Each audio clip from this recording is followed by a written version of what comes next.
My parents are living in this house, so you need to go back to your parents' place, my husband said suddenly. I was taken aback by his words. He seemed to think he was making perfect sense. What now? You got complaints? Don't argue with what I'm saying. I'm totally okay with divorcing you, he asserted. Lately, he'd been cold to me, and I had my own grievances. I had been considering divorce as well, but I didn't think being kicked out of the house was fair. I mean, I'm the one paying the $1,800 for the living expenses. I wondered if he even remembered that. As I stared at him in disbelief, he lost his patience and snapped, "Get out of this house already. If you're here, my parents won't feel comfortable coming." I truly didn't understand why I had to leave, but I said, "All right, I'll take everything I bought with me." Once I agreed, my husband, contented, said, "Get on with it then," and left. I immediately called a resale shop. "My name is Emily. I currently live with my husband Robert, who's 5 years my senior. We met when mutual friends introduced us, and we unexpectedly bumped into each other while hanging out with them. This led to us spending a day off together. I'm actually thinking of becoming a voice actor. I'm studying for it now," Robert said. Listening to Robert, I thought his deep voice was indeed impressive. I've always had a soft spot for soothing voices and felt drawn to his. He probably sensed my interests. Soon, we exchanged contact information and suggested hanging out alone. Before we knew it, we started dating. Neither of us explicitly said we should date, but we found ourselves in a relationship. Being young at the time, I thought this must be what adult romance feels like. I had just graduated from college and started working, so maybe I was taken by the idea of dating someone who seemed so mature compared to me.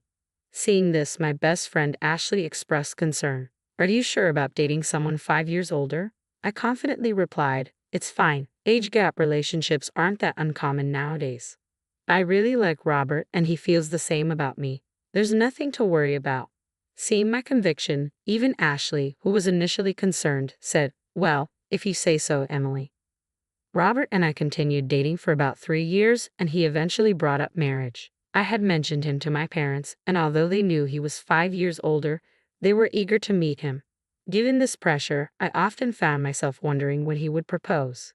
He proposed to me during one of his usual visits to my apartment, where we just hang out and relax. Normally, I'd expect a proposal to happen in a more romantic setting, but this casual approach felt very much like Robert. I didn't mind it. In response to Robert's proposal, I said, "Sure, let's get married." Perhaps we were both a bit nonchalant about it. After that, we went to visit each other's parents, but to be honest, I didn't really get along with Robert's folks. When we arrived at Robert's family home, the entryway and living room were crammed with what looked like antiques, though I couldn't tell where they were from. From what I could see, they all seemed to be replicas or imitation pieces. As we were ushered into the living room and met Robert's parents, both were dressed in high-end branded clothing and decked out in gaudy jewelry as they greeted me. It felt like I was meeting a stereotypical nouveau rich couple. No matter how I looked at it, our tastes and values seemed too different for us to get along. Robert's mother even remarked, "You look so average, don't you?" comparing her appearance to mine, which was quite rude. I was taken aback that the parents of the man I was thinking of marrying could be like this. But in the end, it's Robert and I who are getting married. If I don't get along with my future in-laws, then I don't really have to interact with them much. So, I decided not to let it bother me too much. After Robert and I got married and moved into our condo to start our life together, Robert came to me looking a bit anxious. "Hey, who was that woman in the blue dress among your guests at the wedding?" "Which woman in a blue dress?" There were several of my guests who wore blue dresses, so just based on that information, I couldn't figure out who he was talking about. The one who gave a speech as your best friend." "Do you mean Ashley?" "Yes, she was wearing the blue dress." Upon hearing this, Robert muttered, "So it was Ashley." "What's wrong with Ashley?" I asked, noticing he seemed visibly flustered. "Oh, it's nothing major. The other day when I was headed to work, I thought I saw someone who looked like her. That's when I remembered she had given a speech as your best friend at the wedding." I was puzzled at his sudden interest in Ashley and why he was so flustered, but he just chuckled and said, "It's nothing really," and retreated to his room before I could ask anything further. A little while later, I got a call from my best friend Ashley with some news. "Listen, Emily, my boyfriend's coming back to the US next year."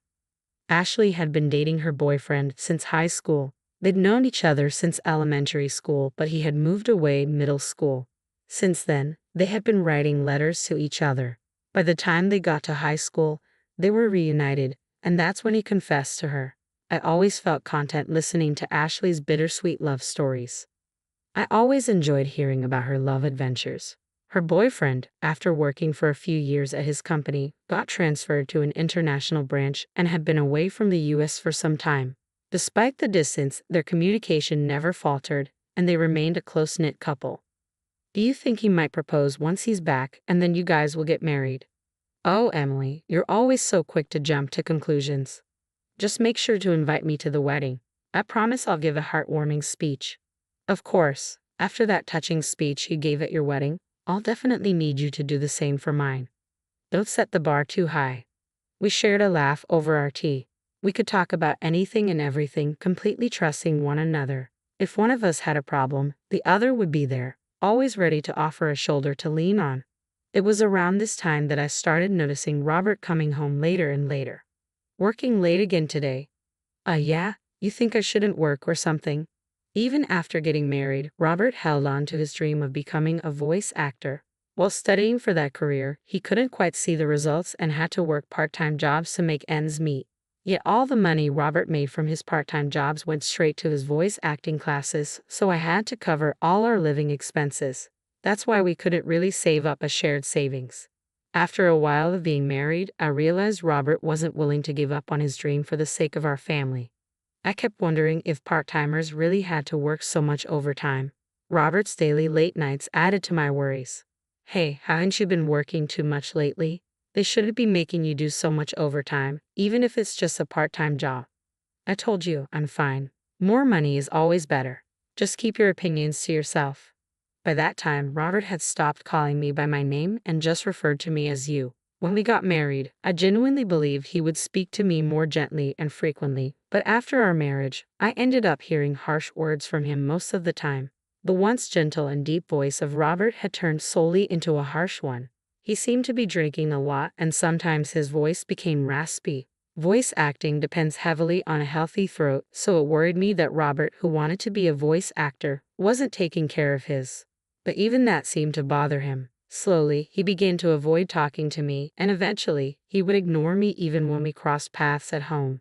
That's when I got a call from Ashley. She said she had something to discuss, so I suggested we meet up since I had my own concerns. We decided to chat in a karaoke booth so that no one could overhear us. Ashley seemed very cautious and had specifically reserved a room where she could see the counter and staff from the door. You specifically chose this room? Yes, I wanted a spot where the staff could see if there was a suspicious person outside our door. A suspicious person? Is that related to what you wanted to discuss? At my words, Ashley nodded. She had felt like someone was following her ever since she left her job about a month ago. Now she even felt followed on her days off. The reason Ashley had chosen a room where the staff could easily see was that she thought the person stalking her might try to eavesdrop on our conversation. Did you talk to the police about it? I tried, but since there's no actual contact, they can't do much. What about your boyfriend? He's coming back in a month.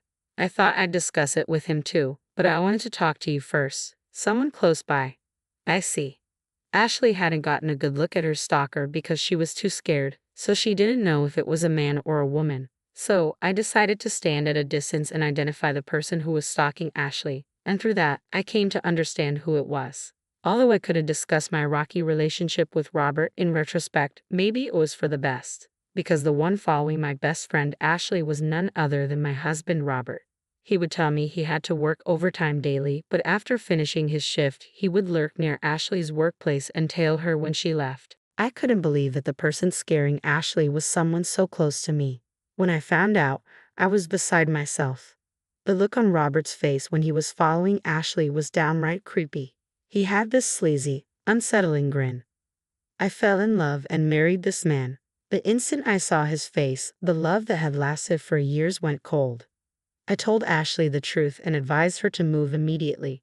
With the help of her coworkers, she managed to have someone drive her close to her new place from the underground company parking lot for a while. After Ashley and I took these measures, Robert became increasingly frustrated, and one day, that frustration exploded. My parents are going to live here, so you should go back to your parents' house, Robert declared suddenly. I was taken aback by his words, yet Robert seemed convinced he was making perfect sense. Got a problem with that, he continued. If you oppose what I'm saying, I'm fine with divorcing you. While I had many grievances with him and even thought that divorce might not be so bad, I did think he could just kick me out of our home. I'm the one paying $1,800 for our monthly expenses. I wonder if Robert even remembers that, I said skeptically. He lost his temper. Just get out already. My parents can't move in if you're still here. Why do I have to leave? I don't get it at all, I replied, but eventually said, fine, I'll take everything I bought with me. Seeing my agreement, Robert said, just hurry up, and walked away. I immediately contacted a local buyback service. The next day, they came to our apartment. At first, Robert smirked, thinking I was moving out. However, when he saw the workers assessing all the furniture and appliances, his eyes widened in shock. After they had finished evaluating everything except what was in Robert's room, a staff member handed me a quote saying, the total value is $22,000. I promptly signed, saying, all right, sell it all. Robert, coming back to his senses, grabbed my arm with concern. Why are you selling everything? My parents are going to live here. How can they with no furniture? I shook off his grip. What are you talking about? When we got married, you said you were broke because you were paying for your acting classes. You begged me to handle the rent, furniture, and living expenses. I never imagined you were that broke. I felt deceived. Remember the $1,800 monthly expenses I've been covering. From now on, you'll pay that. And with your parents moving in, I bet it'll be even more, I declared. Robert went pale, but he quickly tried to regain his composure. Thought you could talk about money and I'd cancel the divorce? Who do you think you are? I've already gotten close to a rich lady, he continued. And then I remembered Robert following Ashley recently. If what he considers close was his stalker behavior, then Robert seriously deluded. Ashley definitely comes from a wealthy family. Grandfather was a businessman, and now her father has taken over. Ashley truly is the perfect heiress, but she doesn't flaunt it. She spends just like me and our friends, and no one judges her based on her family's wealth. However, Robert seemed to have learned about my best friend Ashley's wealthy background and decided she'd be a better match. Could he possibly think that if two people are the same age, the wealthier one is better? That infuriates me, but Ashley would never marry Robert. Ashley's boyfriend, whom she's been dating since high school, is coming back to the States soon. They'll likely get married, she mentioned, feeling really creeped out because someone was stalking her every day. I remarked upon hearing he wasn't close with Ashley and that she found him creepy. Robert was floored. I always escorted Ashley home, he insisted. You're lucky you weren't reported to the cops, I shot back, but I didn't know about any boyfriend. He's been abroad. She chose me over some unknown guy. They've been pen pals since elementary school and apparently talk almost daily. And unlike you, who's only been working part-time jobs, her boyfriend is a successful man recognized even by her father. Robert looked utterly defeated as I spoke. When the buyback workers had taken all the furniture and appliances, he seemed to recover somewhat. If you are all I have, you'll support my dream of becoming a voice actor forever, right? He asked, striking a pose. I gave him a cold look and said, excuse me, I've already been to the divorce lawyer's office and started the process. Let's communicate through our attorneys from now on. Robert, perhaps thinking I still had feelings for him, clung to my waist. Don't say things like that. Haven't we been getting along all this time? Getting along? When? Ever since you found out my best friend Ashley is a wealthy heiress, you've been cold to me and started hanging around her. Right after I married you. I realized it was a mistake. Robert started crying like a child, even though he's 5 years older than me. Seeing him cry like that only made my already dwindling affection for him drop even further. At this point, I couldn't stand being in the same room with him. Just cut it out. Oh, by the way, I told your uncle who's letting us rent this apartment about our divorce. My uncle? You know he's strict, right? Well, I've been paying all the rent and living expenses until now. So when I told him you might not be able to afford it if I leave, he said he'd make you work for him. That means I won't be able to continue my voice acting studies.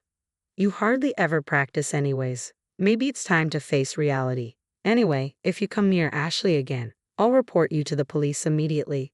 Goodbye. I left the house, determined to never look back. I plan to return to my parents' house for now, but I'm thinking of moving closer to my job if I find a good place. As for Robert, it seems his uncle kept his word and made Robert work at his company.